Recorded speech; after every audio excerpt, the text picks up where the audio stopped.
Thomas, I heard someone say today that football was a game all about managing frustrations. Have you had to manage some frustrations from Tuesday night? What a good question. That's a very good question. That's a very good question. I 100% agree. In football, for players, staff, fans, everybody involved, and of course as a head coach, it's all about managing all those frustrations or emotions, also high emotions or low emotions, every single day. And the frustration or slash emotions are always higher after a game, win, draw, lose. And yes, it was disappointing, and there was frustration after the game of losing it. And I think one thing that's good, because we're all winners, the players are winners, the staff, we are a winner, so we hate losing. I think the second thing was that we are losing in a very tight game, where I think we were a better side, but only marginal, and we were losing on a deflected shot into the top corner. But that's football, we need to manage that. And when I then looked the game back, there was actually quite a few good bits, which I also showed the players today. And we're still, it's a very tight game against two teams who are fighting in the top six, and it's the small margins that can decide a game. And then I just think it's that little bit. Okay, now we lost 8 games 1-0, and we like to flip that around. But we're working very hard on it. We're in a very good place, and we just need to go to the next game and bounce back. You talk about obviously losing 8 games this season, 1-0. Can that be viewed both positively and negatively? I think it depends on 100%. There will be somebody who will say something. That's a disaster. They can't change it around. We're down. But that's bullshit. For me, I think if you look all the games back, look at how many chances, opportunities we created. For whatever reason on the day, we haven't been able to take them.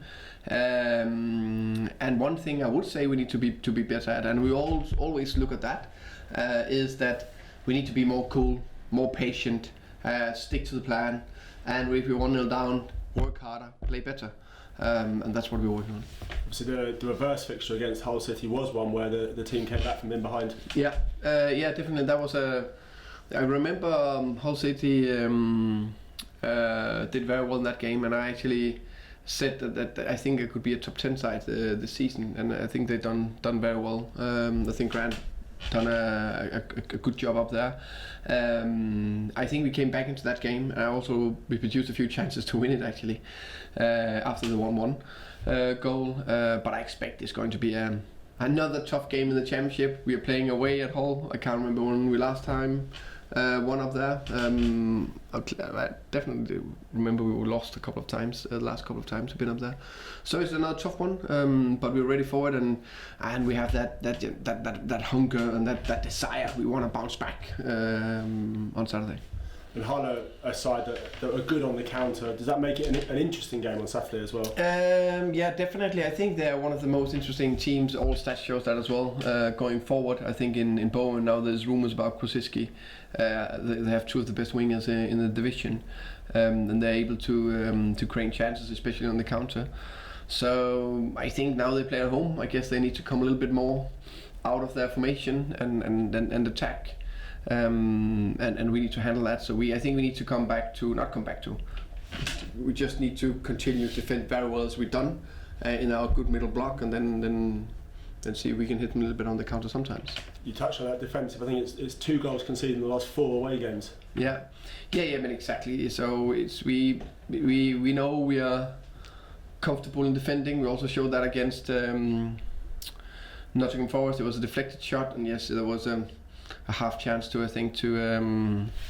grab him second half. Besides that, nothing in open game major, and that's a fantastic confidence to take go into the game with. And of course we need to work hard every single day and every single game to keep that standard high. And in terms of the squad, any changes from Tuesday night potentially? Could be. But let me think, there's no injuries. that has changed since that game. So no, yeah. And in terms of the squad, wide, obviously 11 o'clock tomorrow night. Do you expect anything, or are you looking for anything to happen before 11 o'clock tomorrow night? I think as a head coach, two things. For the most, you want to keep your profiles, your top players. We will do that. That's 100% sure. That was a big aim going into this transfer window, so that's fantastic. I'm very pleased that. And also, it's not been difficult because the players wanted to stay, so very simple. Two, always want to be a little bit stronger, a little bit strength. So let's see. We know the transfer windows is crazy, and especially going into the deadline day. So let's see if something happens. Marvellous. Anything else? Just building on a couple of points you've made there. So, with Hull, you're looking at they're on pretty much a losing streak at the moment, and I think people are starting to raise a few questions and look at them quite hard. They're playing at home. Off the back of that, has that situation had any impact on your strategy for the game? That they have been losing a few games. Yeah, and how you're approaching it. No, I think that I always look tactically. How's their shape? Where's the strengths? Where's the weaknesses? How does our style of play fit to hopefully utilize some of our strengths against some of their weaknesses? Of course, there could be a player on a particularly bad run of games, or the team I know could be in a bad form, so maybe they're conceding more on counters or more on crosses or more on set pieces. So those will be the areas we will reinforce or will try to work hard on. But because they're in a bad mental, let's say, start quick or beat. But I think every game always has its own history, its own story to be told, and something can change so quickly in games, and that's why we need to manage these areas. What I can say is that we'll go into the game confident, and we'll go into it and attack it. But we also know that Hull, the flip side is, they also show that this season, on their day, they are a very good side. Yeah, I agree. You mentioned the point about as you move forward into the future, into the back end of the season, you're looking to be cool, patient, follow the plan, work harder, play better. All great sentiments, but how do you see that being applied from a practical point of view? Work harder is maybe difficult because we work unbelievable hard. If you watch the game on Tuesday night, there was so much effort, much willpower, and all those GPS stats and numbers are sky high. So I never question my players on that because they've been unbelievable. But we like to say, okay, play better. I think we can play better, and we work very hard on that, especially on the final third. That's thing we're working on the training pitch in terms of patterns, relations, third man runnings, and different drills. Work very hard on that. Analyzing the trainings, video clips, and feedback to the players.